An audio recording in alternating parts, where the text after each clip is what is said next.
অপমান করে ফিরিয়ে দেওয়া। অপমান করে কেউ যদি আমাকে অপমান করে তাকে আমি ফিরিয়ে দিই না। কে সম্মান আমায় করলো না বলে আমি তাকে অপমান করে বসবো, করি না। যে করে করে, না করে না করে, আমি কিচ্ছু তাই মজা আসে না। কারণ অপমান ফিরিয়ে দিলে তার সঙ্গে আমার কোনো তফাৎ থাকে না। যে অপমান করছে তাকে যদি আমি ফের অপমানটা ফিরিয়ে দিই, তাহলে তার সঙ্গে আমার কিসের ফারাক বা তফাৎ কিচ্ছু থাকে না। বরং তার সঙ্গে ভালো ব্যবহার করতে হয়। যে অপমান করে না, তার সঙ্গে ভালো ব্যবহার করতে হয়। নিজের জায়গাটা ঠিক রেখে কথা বলতে হয়। কখনো কারণ এটা ভদ্রতা, দুর্বলতা নয়, কিন্তু এটা চরিত্রের পরিচয়। এটা আমার চরিত্রের পরিচয়। যে ভদ্রতা করছি বলে এটা আমার দুর্বলতা, সেটাকে ভেবো না। হ্যাঁ, আমার সংযম, আমার বিনয় একদিন তাকে নিজের দিকে তাকাতে বাধ্যও করে। সে বুঝবে সব শক্তি উচ্চস্বরে কথা বলার নয়, কিছু শক্তি নীরব আচরণেও থাকে। মানুষকে ছোট করে নয়, কখনো মানুষকে ছোট করতেও নেই, কাউকে ছোট করতে নেই। নিজেকে বড় রেখে এগিয়ে যাও।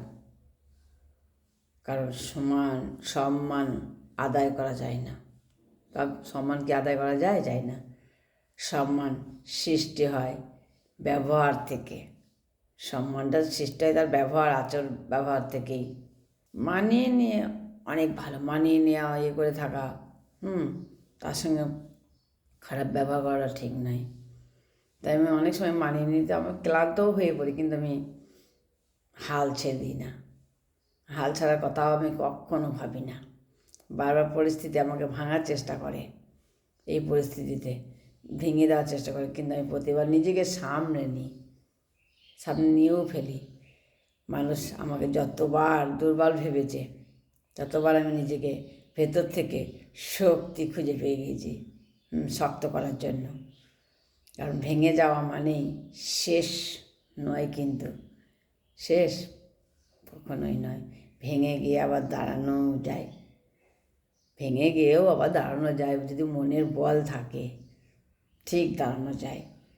আমাকে যারা ছোট করে দেখছে তাদের চোখের সামনে আমি প্রমাণ চেয়েছি।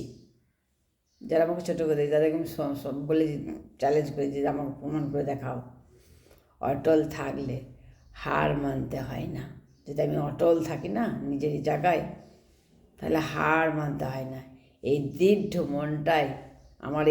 মনটাই একদিন আমাকে জয় পর্যন্ত পৌঁছেও দিতে পারে।